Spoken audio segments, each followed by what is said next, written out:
Good afternoon, everyone. I have some updates today with respect to COVID and also some comments on the federal election. But first, I'd like to point out that today I appointed Jason Kenney as Minister of Health and Tyler Shandro as Minister of Labour and Immigration. I want to thank Tyler for his service to Albertans over the last 2 incredibly challenging years.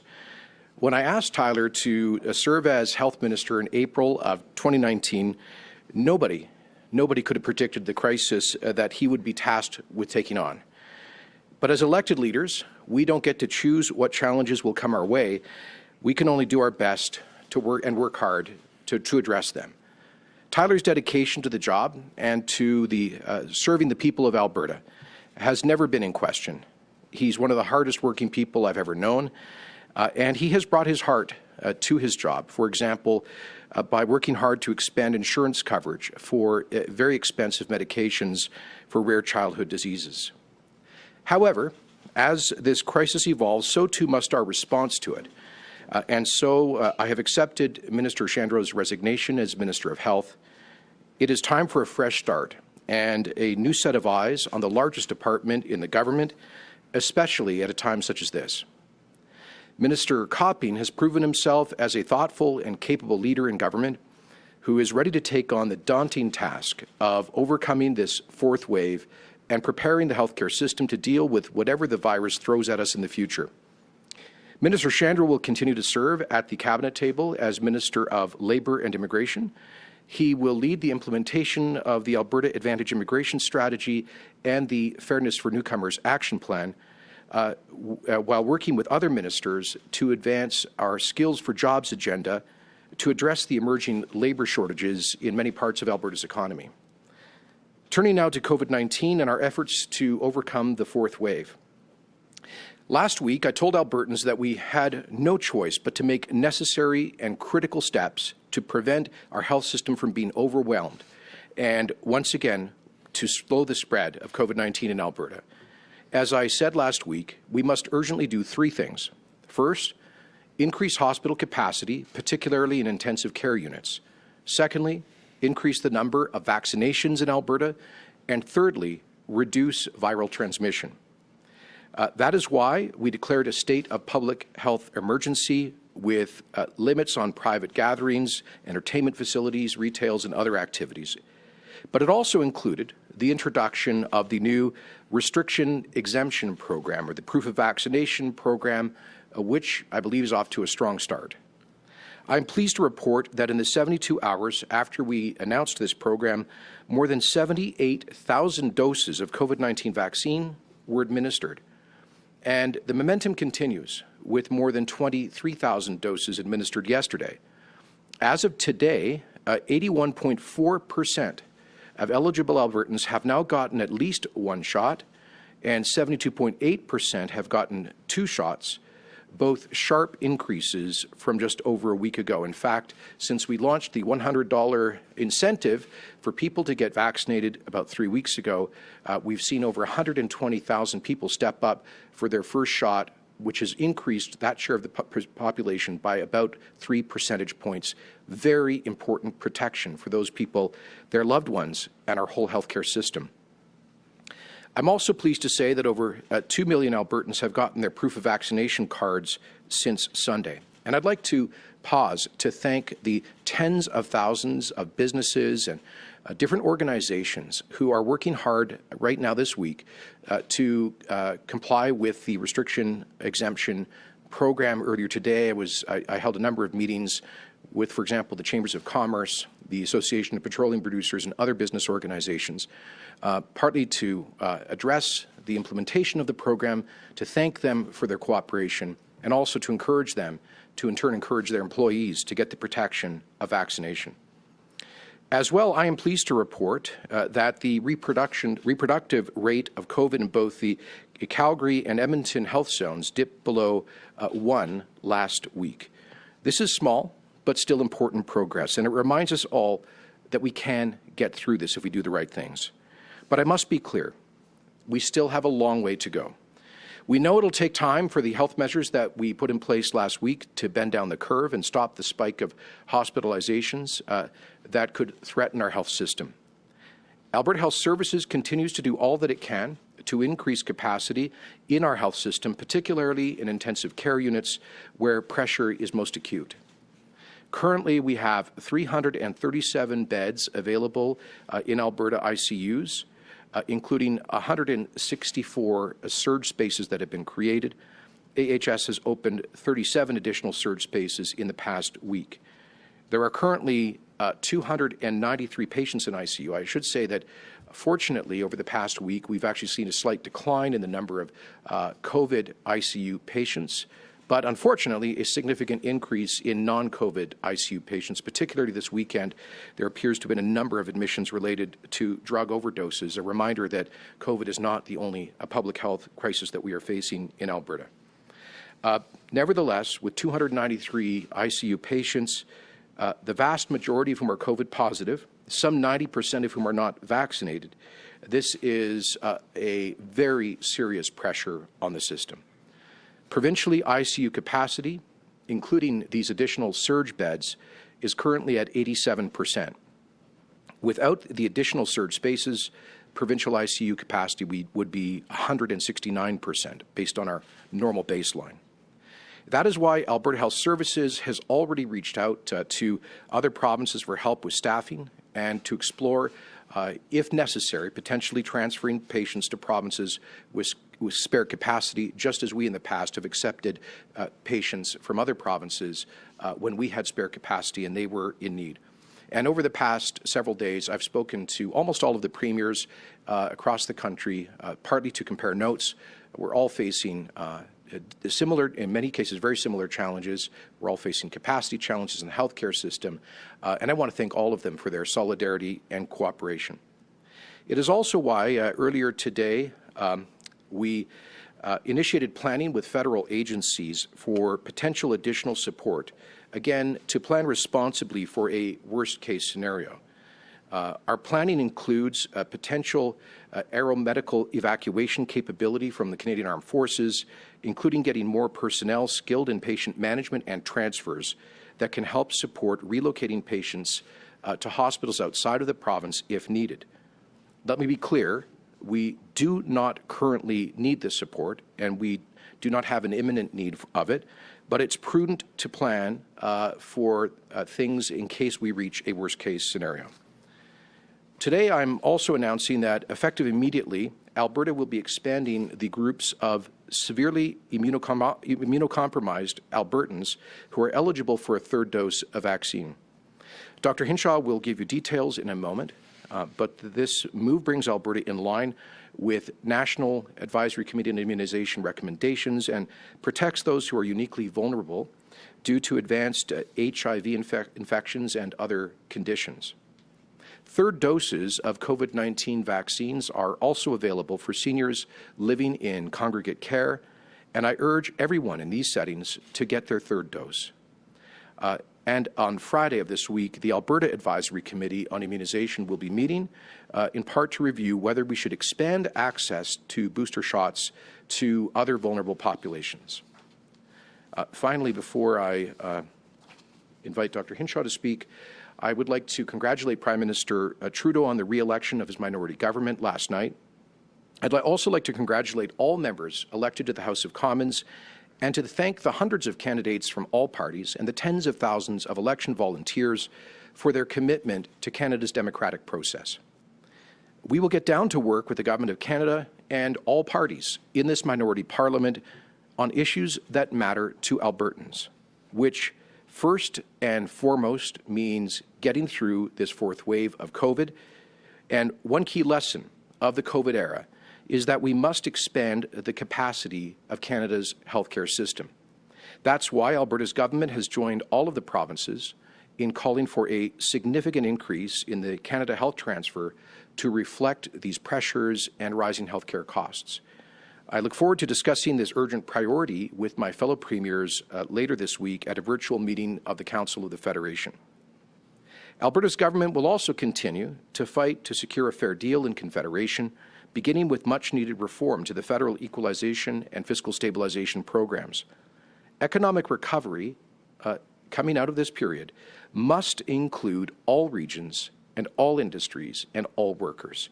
And that means, as well, Alberta's energy sector the largest sector of Canada's economy. And with that, I will now invite Dr. Hinshaw to say a few. Oh, I'm sorry, excuse me. Actually, Minister Copping, who is his first appearance as Minister of Health, will now say a few words.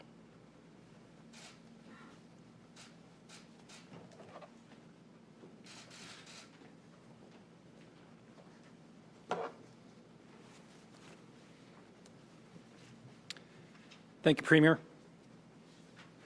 Good afternoon, everyone. I am profoundly honored to be asked to serve as the Minister of Health during this pivotal time for Albertans.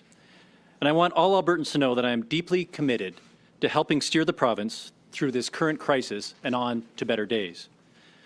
I'd also like to thank Minister Tyler Shandro, my colleague, for his dedication to the health and well-being of Albertans through these unprecedented times. We obviously have immediate and significant pressures on our healthcare system right now, and I step into this role resolutely committed to building immediate capacity. However, we also know that COVID-19 is not likely to go anywhere anytime soon. But today I would like a commitment to look forward. I'll be working on 3 key issues to shift how we manage COVID-19. First, increasing our baseline hospital capacity permanently. Second, educating vaccine-hesitant Albertans to get more Albertans immunized. And third, preparing our health system to more adequately respond to potential future waves of COVID-19. I know there are many questions of how, and there will be details to come on that. But for now, I will be stepping into this vital role and executing on these priorities. The pandemic has changed our world. It's touched the lives of every individual, family, and community. It's not what anyone would have wished for our future, but it is our reality. We must adapt and change to live with COVID-19. We have learned much in the past 18 months. We have much more to learn. Now, I'd like to start with one of the items on my priority list right now and ask anyone who has not been vaccinated to talk about it with a health professional. Many people have questions, and that's okay. It's good to question. Just be sure to place your trust in the experts for your answers. Alberta Health has a resource information available at alberta.ca/COVID-19. I encourage you to seek answers here and discuss any issues with your doctor. In closing, I want to urge all Albertans to stay strong and stay united. I know this has been an incredibly tough journey, and it's been much longer than any of us wanted it to be. Please be kind to yourself and be kind to each other. Listen to one another. And remember that Alberta is a strong province. Albertans are a tough people. We will persevere, and we will get through this together. I'd like to thank again the Premier for putting his trust and faith in me, and I look forward to serving all Albertans as a Minister of Health.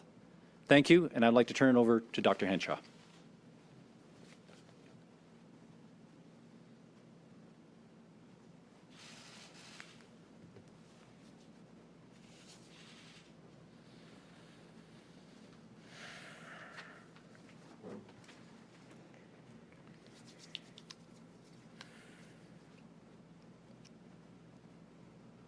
Thank you, Minister, and good afternoon, everyone.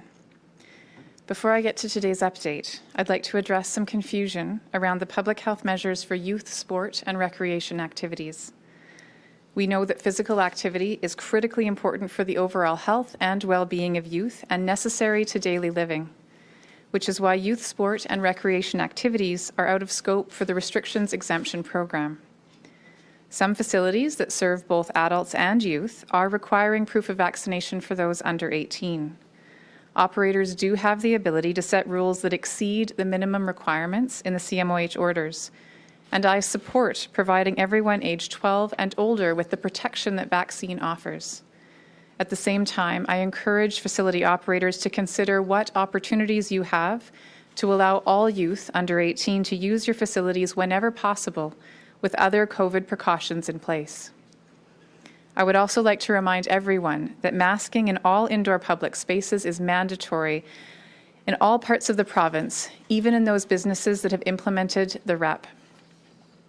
This is a critical time for our province's healthcare system. Wearing a mask is a small but important step that will help protect you and everyone around you.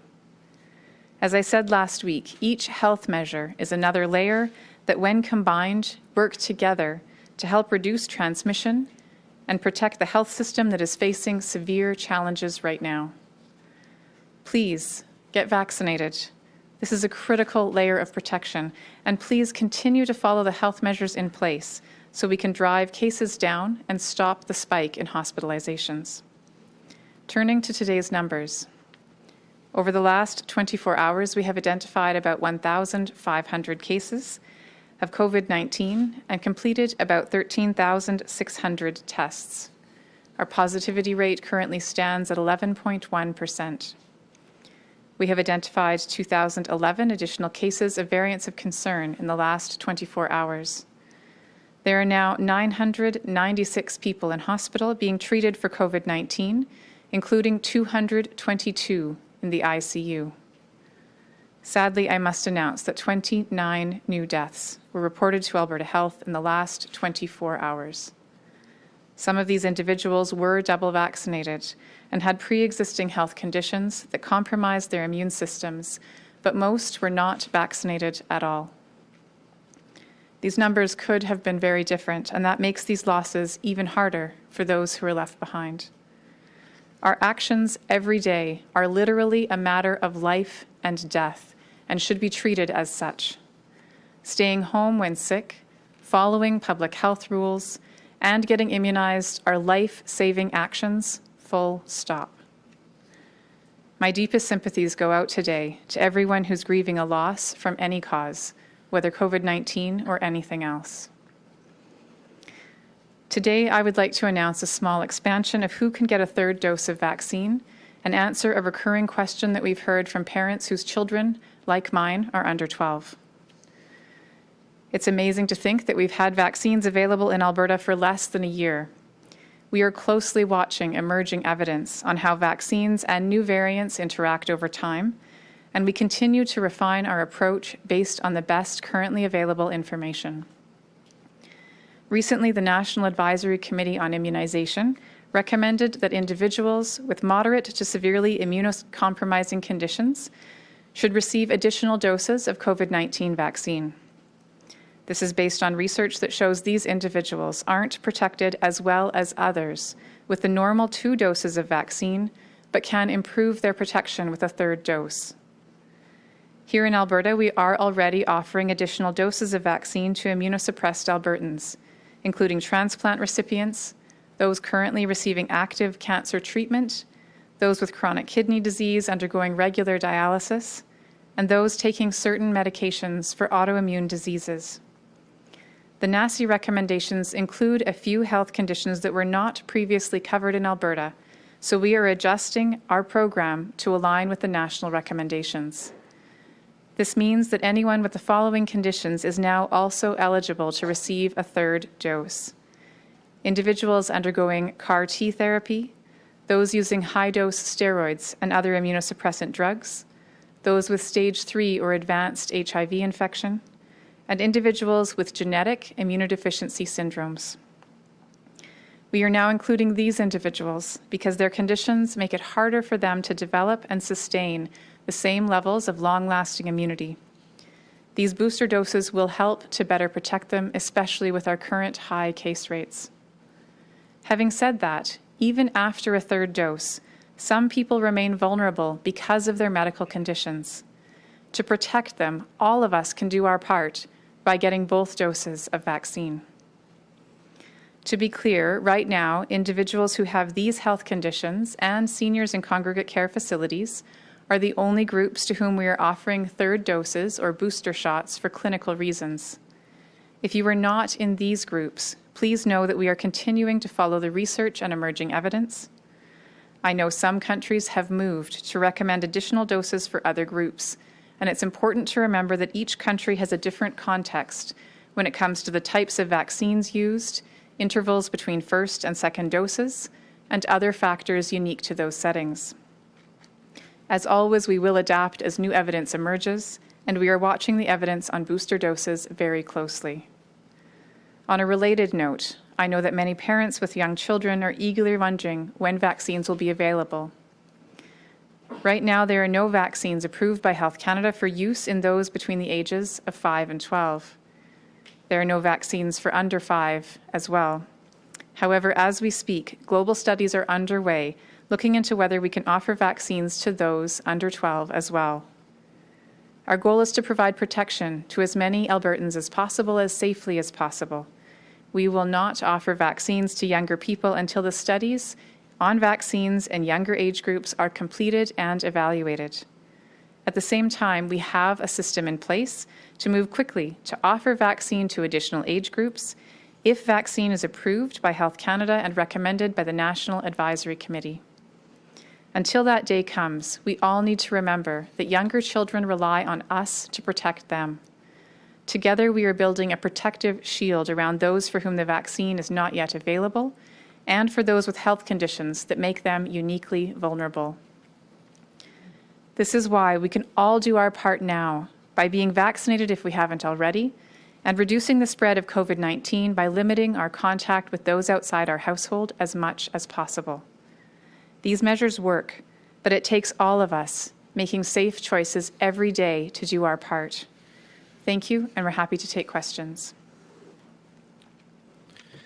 Right, thank you, Dr. Hinshaw. We're now going to move over to our media Q&A. There are a lot of people both on the line and here in person, so I'd ask you to please limit yourself to one question, one follow-up.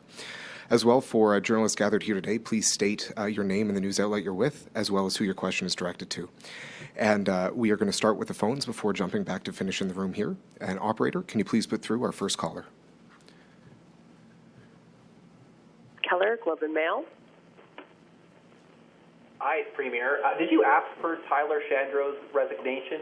And if so, what about his performance would lead you to do that?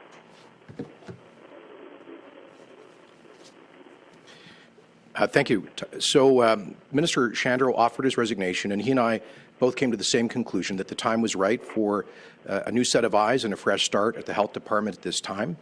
Thank him for his service, and looking forward to his work at Labour and Immigration. And James, do you have a follow-up? A slightly different topic. I saw Minister McIver's tweet today about why the request for federal assistance went out today, that he was waiting to see who won the election and who the minister would be. But you would know that this really doesn't make a whole lot of sense. Regardless of the result, the minister doesn't change the day after the election. So why did that request not go out yesterday or last week when the state of emergency was declared? And did Minister McIver really not understand what happens to ministers during a transition, or is there another reason? Well, there has been, as Minister Blair has confirmed, ongoing discussions between Alberta and federal officials to scope out areas of potential cooperation. As you know, until last night, the government was in caretaker mode, and last night the government was clarified so that we can deal directly with the elected ministers. We are not in a position now, and nor were we last week, where we have imminent need of federal assets. This is a contingency planning process in case we end up in a worst-case scenario. And if I could just add to that, yes, I am very familiar with the process as a former Minister of National Defence, and indeed our Deputy Minister of Health, Paul Winnick, is a former Vice Chief of Defence Staff and former Commander of the Canadian Army. I think there may be some misconceptions that I've seen in the debate here about the kind of relevant assets that, for example, the Canadian Armed Forces might be able to provide to our situation. To be clear, the Canadian Armed Forces now has only a very small and limited medical healthcare capacity. 25 years ago, they essentially wound down their hospital system, and almost all of the care provided to members of the Canadian Armed Forces are provided by provincial health systems or by private contractors. So they have very, very limited capacity in the areas that where we are shortest, which would be, for example, registered nurses with ICU experience. In the case of Ontario and Quebec, for example, where the forces did play a very helpful role, it was primarily the deployment of reservists to nursing homes to perform very basic healthcare aid functions. That is not. Those are not the needs that we have. One asset they have, which could be helpful in a worst-case scenario, would be to assist with the transportation of patients out of province. So again, this is largely a formal part of the planning process. We are not we are not now in need of those assets, but it's responsible for us to plan for a worst-case scenario. Thank you. Operator, can you please put through our next caller? Next question is from Lisa Johnson, Edmonton Journal. Hi, thanks for taking my question. I'm still not entirely clear about why Tyler Shandro has been shuffled out of the health ministry and new Minister Jason Kenney is in. There are a lot of questions, I think, being begged here. So why now? What precipitated this move today? Well, again, Minister Shandro offered his resignation. He and I both came to the conclusion that it would be best to get a fresh pair of eyes and a fresh start at the health ministry. It has been a grueling 2+ years. For Tyler, I was there myself and saw he and his family being chased and assaulted by anti-vaccine protesters, and all of that I know has taken a real toll on Minister Shandro. And he has he's done his very best in the position, but he and I both came to the conclusion that we best to have a fresh start, and Minister Kenney has really, I think, proven himself as a very thoughtful and capable minister, and I look forward to renewed direction of the health ministry under his leadership. And do you have a follow-up, Lisa? Thanks. Yeah, I wish the best to Minister Kenney, but it's still not clear to me why this is a here and now decision to make. So I have to ask you to address some of the rumors that we've heard. Is this move being made to appease a contingent of the UCP that is angry with your leadership right now? Does this have anything to do with what's going on in the party right now? We are focused on one thing, which is getting through this fourth wave and preparing for whatever else COVID may have in store for us in the future, not on politics. And again, Tyler came to me, offered his resignation, felt that under these circumstances it was an optimal time for a fresh approach, a fresh set of eyes on the department. And I accepted that, and I look forward to working with Minister Kenney in that position. Thank you. Operator, can you please put through our next call? Next question, Carrie Tate, Globe and Mail. Hi, my question's for the Premier. Where did you vacation this summer? I understand, you have room for your privacy. I'm not asking what hotel you stayed at. I'm asking what countries you went to. What I do with my private time is private. I took a couple of weeks of private time. I was in touch with my office every day and was in touch with senior officials. I had regular briefings and made decisions that we announced. For example, the rollout of the first round of booster shots, and we did the planning on the $100 incentive, all of that while I was on personal time. As I pointed out, I think since I entered provincial politics, well, really before that, since 2015, I had this was my second time of more than a few days away. So, and maintain contact with my office and officials throughout. Thanks, Carrie. Do you have a follow-up? Yes. The minister had spoke about priorities of expanding healthcare. Does that include private options? Well, as you know, the answer is yes. As you know, we ran on a platform to launch the the strategic surgical initiative to replicate a successful program in Saskatchewan where the government significantly increased the number of surgical procedures that it contracts out to what we call chartered surgical facilities, privately owned and operated facilities. As you know, private delivery is a major part of the publicly insured universal healthcare system in Canada. It always has been. Even under our predecessors, the NDP, who have a certain ideological hostility to private delivery, they contracted out thousands of surgeries to privately operated facilities. Every doctor's office that you go into is a private business, and almost all of the doctors in our network are private contractors, are professionals that provide services as limited partnerships, as businesses. So private delivery within our universal publicly insured system has always been the Canadian system, and we are exploring every way we can now to increase capacity. We've made some announcements, requests for proposals on the surgical initiative. We are moving forward. And we think that this can really help us, actually, once we get through this wave, to catch up on the postponed surgeries.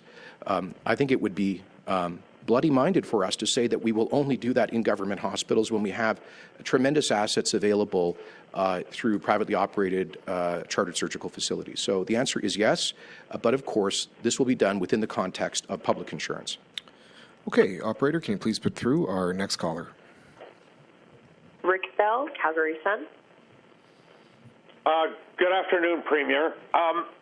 You've heard and seen, I am sure, various news reports about a caucus meeting tomorrow and people talking about perhaps pushing for a very early leadership review, perhaps pushing for a vote of non-confidence in your leadership, perhaps asking you to resign your position as Premier. How do you react to those stories, and do you treat this as any kind of sort of threat to your leadership, or how do you feel about it when you hear these various stories, not just about unrest, but about people actually saying that they're planning to do something as early as tomorrow morning? Well, Rick, I'll just say that those kinds of reports are not new.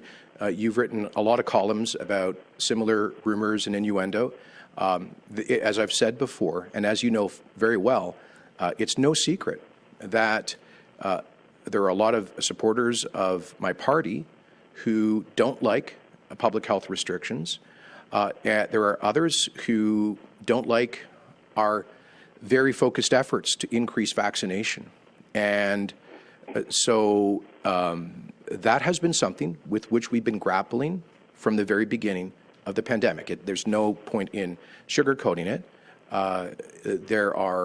We saw this in yesterday's federal election, Rick, where in this province, I think 8% of voters cast a ballot for a party that I think was largely a statement against public health restrictions and the vaccine program. So it is a minority, but a significant number of people, nevertheless, who are very angry about these policies that we believe are necessary to save lives. I've said this to you before. My ultimate responsibility in this context is to protect the healthcare system, to avoid large-scale preventable deaths, regardless of the political consequences. It requires leadership. Not everybody agrees with this direction and approach, but it is the approach supported by Alberta's cabinet on the public health advice that we receive, and it will continue to characterize Alberta's approach. We will not allow politics or political pressure to distract us from this essential goal. Okay, Rick, do you have a follow-up? Yes, just a quick one. Thanks for the answer, Premier. The follow-up is, do you consider that there is or is not a serious threat to your leadership? In other words, do you believe that your job as Premier is actually on the line because of the reports that I have written and others have written? Do you think that your job is in any sense in jeopardy, or are you staying in the job and just continuing on? Well, when you're in an elected office, in one sense, your job is always conditional. And that's a democracy. It's always conditional on the consent of the governed. We received a mandate of over 1 million votes in the last provincial election. And that's the mandate that we're governing with. There are internal mechanisms for accountability in my party, for example. There will be a leadership review. Our party board is sorting out when exactly that will be. There are a lot of people with different opinions on it, but there will be a leadership review, and I'm happy to be held accountable to the members of my party. But at the end of the day, Rick, we can't allow the government during a period of crisis like this to be distracted or destabilized by political opposition to policies that are absolutely necessary to protect the healthcare system and to save lives. So I have a higher obligation, much more important than me being in this job or anything political, and that is the obligation on which we are acting. Okay, we'll take our last call before jumping here to the floor. Operator, can you please put through our last caller? Our last question comes from Andrew Lawton, True North. Good evening, Premier. Curious about what the federal election means for Albertans. We have a growing problem of Western alienation. A lot of people that were on the fence between simply voting yes on the referendum and pushing for a more aggressive independence or separation measure have often said that if Justin Trudeau gets reelected, that's it. Curious what this means for your plans moving forward with the referendum and trying to keep the peace. Well, I would note, Andrew, that the de facto Western Separatist Party, the Maverick Party, got only about 1% of the vote in Alberta last night, and they couldn't even field a full slate of candidates.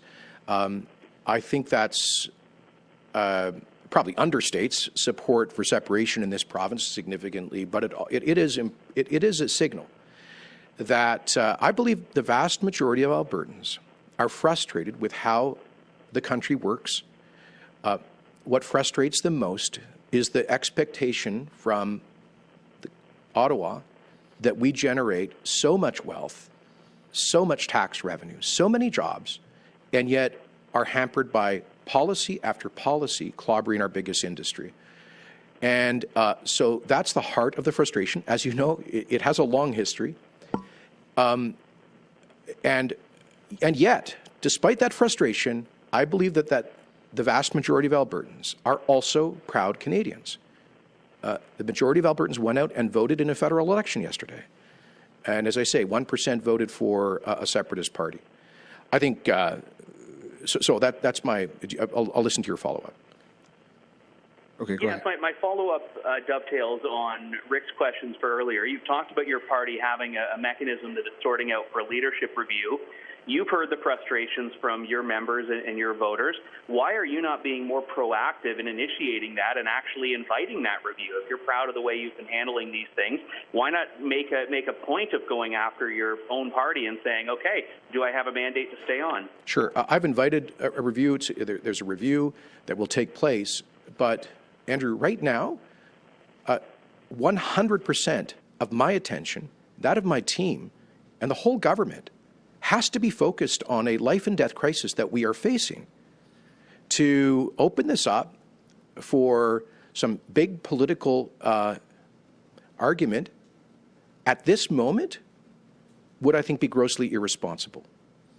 We need, our entire team needs to be focused on one thing and one thing only right now, which is beating this fourth wave of COVID and ensuring we're prepared for whatever may come in the COVID era. It is literally a question of life and death. So for me to sort of improvise a internal party process and dispute would, I think, be regarded by the vast majority of Albertans as a kind of self-indulgent political sideshow, as opposed to doing the job that any government of any partisan stripe must do now. Okay, we'll now jump to the floor. Go ahead, Michelle. Hi, I'm Michelle Bellefontaine from CBC.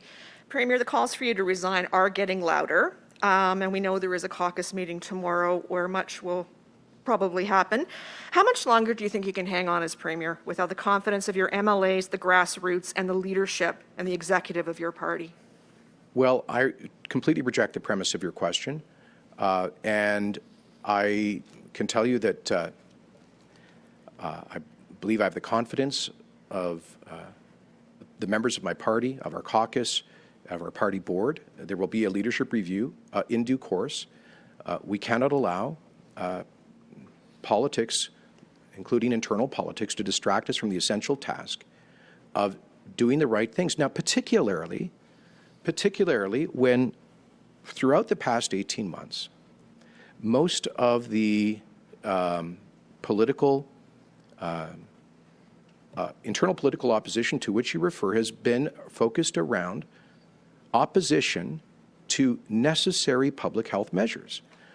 I knew full well, as did my cabinet colleagues last week, that when we adopted, for example, the restriction exemption program, the proof of vaccination program, that there were some members of government caucus who would not be happy, that there would be members of my party who would not be happy, and yet it was the right thing to do. And so we'll continue to do what is necessary to address the challenge of this lethal wave, and I, for one, will not be distracted by politics in that process. Do you have a follow-up, Michelle? Yes, Premier, you may reject the premise of my question, but this is what we're hearing from people, from your own MLAs. And, you say it's people who are opposed to the public health measures, but it's also people who don't think you did enough. So again, I'm going to ask you the same question. How do you hang on as the leader of your party and as Premier? I mean, how much longer do you think you can hang on? Michelle, I led a party to the largest total vote in Alberta electoral history just over 2 years ago. We have had tensions internally over how best to respond to COVID. We've had some people, yes, who said who have advocated for for earlier and harder restrictions. Most who have argued against restrictions. Many who are unhappy with the restriction exemption program that we announced last week. But I can tell you this, in terms of our caucus, we have by far the most extensive and respectful engagement of any government caucus in Canada when it comes to COVID response.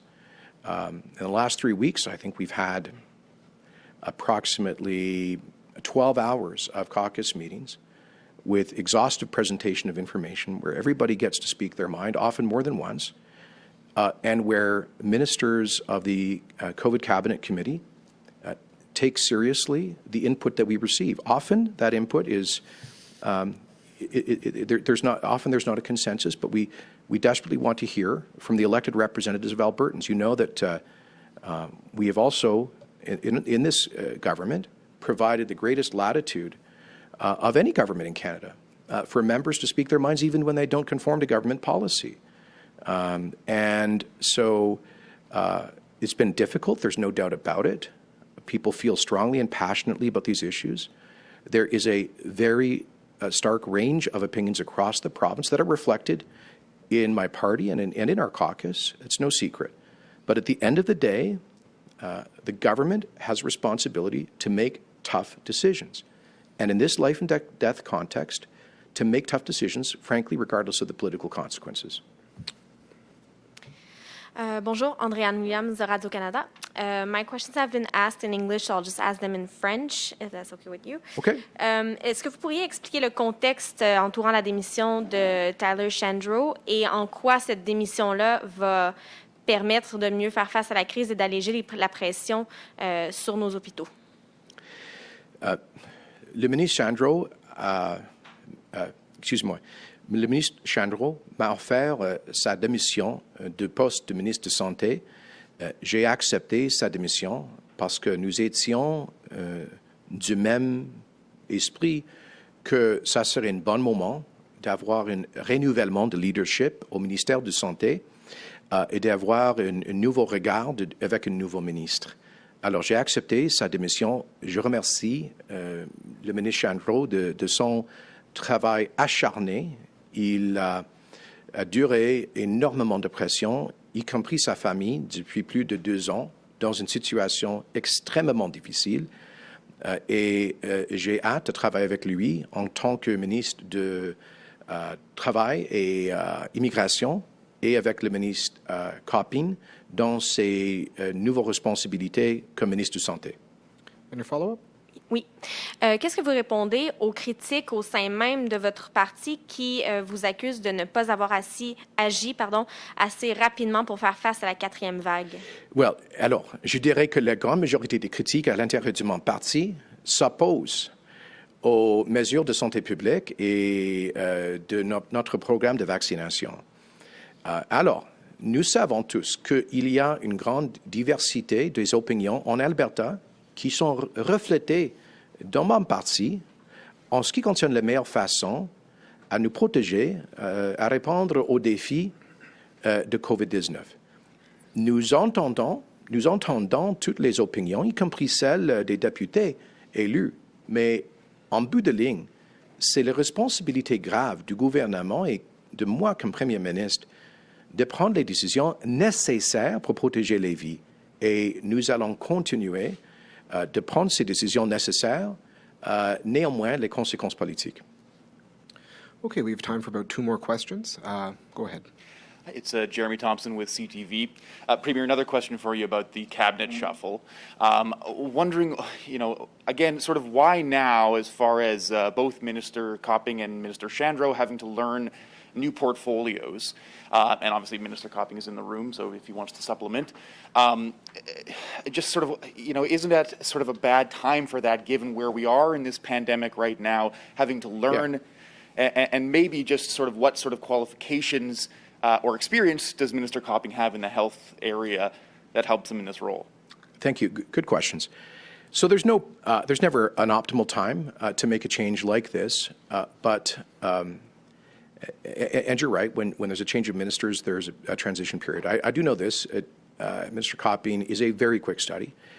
He's proven himself both in his private sector life and in his ministerial responsibilities to be as I say, a very quick study with very sound judgment, who I think will focus immediately on the essential issues. And the minister is not the department. The minister works with a huge team, a very capable senior team that will be there to support him starting this afternoon. So again, there's no perfect time ever to make a change, but both Tyler and I came to the conclusion that it was the right time to have a fresh set of eyes and to have a fresh start there at the Health Ministry. Do you have a follow-up, Jeremy? I do. I believe it's actually for Dr. Hinshaw or perhaps Minister Copping. I'm just wondering, as we see the COVID case numbers rise, obviously there's more COVID cases among children as well. And I'm just sort of wondering, how concerning is that for you, and what if any, steps are you able to take to fight off more cases among children? Thanks for the question. Certainly more cases in any age group is concerning, and we are watching closely the numbers in all of our age groups. We know that kids under 12, again, don't have access to the protection that vaccines offer, which is exactly why we are doing everything we can to support those who are turning 12 this year and older to be able to access the protection that vaccines offer. We have not seen to date a different kind of experience with respect to kids and severe outcomes than we've seen in previous waves. However, if we have more cases, then even with the same percent of kids to have severe outcomes, we will see an increase in the number of kids who end up needing hospital care. So I want to reiterate again that the most critical thing that all of us can do is to make sure that we're following those public health measures, that any of us who have symptoms, even if mild, stay home and away from others, and that everyone who's either turning 12 this year or older take advantage of the protection that vaccines offer, not just for themselves, but for others as well. Okay, all right, we'll now get ready for our last question of the night. This question's for the Premier.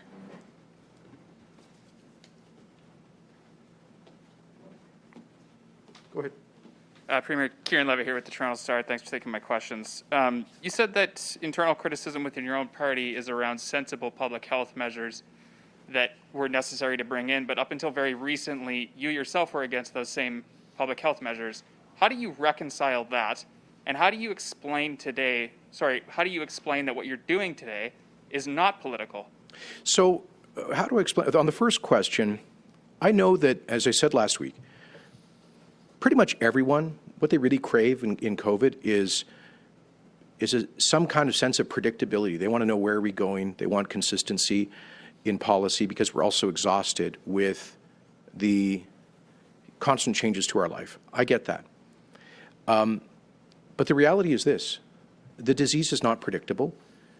And so the only way to have a consistent policy is either to take the approach of some of the southern U.S. states and just let her rip, regardless of the death rate, or to take the position of some other jurisdictions and have a kind of perennial hard lockdown. Neither of those has been the Alberta approach.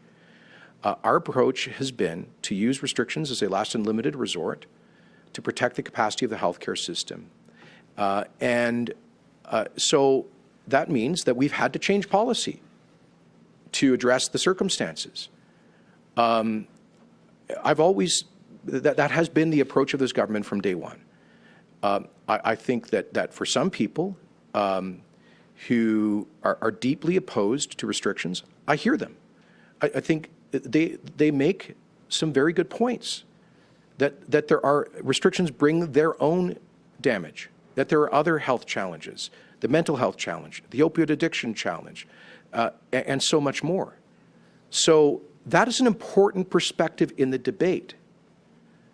But at the same time, it would be grossly irresponsible to allow a wave like this to go to overwhelm our hospitals. So what the government has sought to do is take a balanced approach. We have not done so perfectly. I will once again point out that we have, as a province, had a lower per capita fatality rate than Canada, substantially lower than the United States and the European Union, and we've broadly done that with less damaging health restrictions. It's not a perfect response, but in the global context, I think Albertans have done quite well in rising to the challenge. Now, again, there are people that disagree with that, and yes, you saw last night, 9 or 8% of Alberta voters, I think, pretty clearly expressed that. And let me be blunt. I'm sure a lot of those people voted for me and my party in the last election. And last night, they got a chance to speak out against vaccines, against public health measures. But that is it's an intensely held view. People have a right to their view, but the government has a responsibility to take the necessary actions. Do you have a follow-up, Kieran? Yeah. Back on the political question, using the logic that you applied here today about needing a change in the health portfolio to move forward, I think it's fair to say that people within your own party, including Joel Mullen, who posted an op-ed today specifically calling on your resignation, also want a new direction in your office and in your position. You did that with former Health Minister Shandro. Why not do that yourself? Again, there have been voices of opposition to public health policies from within my own party from day one of the pandemic. It's not a secret, but my responsibility as Premier is to listen to public health advice, look at the reality, not wish it away, not allow politics to pressure us from taking the necessary steps to save lives and protect the healthcare system. And I've always known from day one that has created some internal division. It's no secret within my party. As I just said, tens of thousands of Albertans last night voted for a anti-vaccine, anti-public health policy party, and some of those people are not happy with the public health policies of government. I get it. I would say to them, in terms of leadership and internal politics, let's deal with those things at the right time when we're past the crisis, not in the middle of the crisis, when whoever is in my chair has to stay focused on the big decisions. Okay, thanks, folks. That concludes today's media availability. Thank you very much.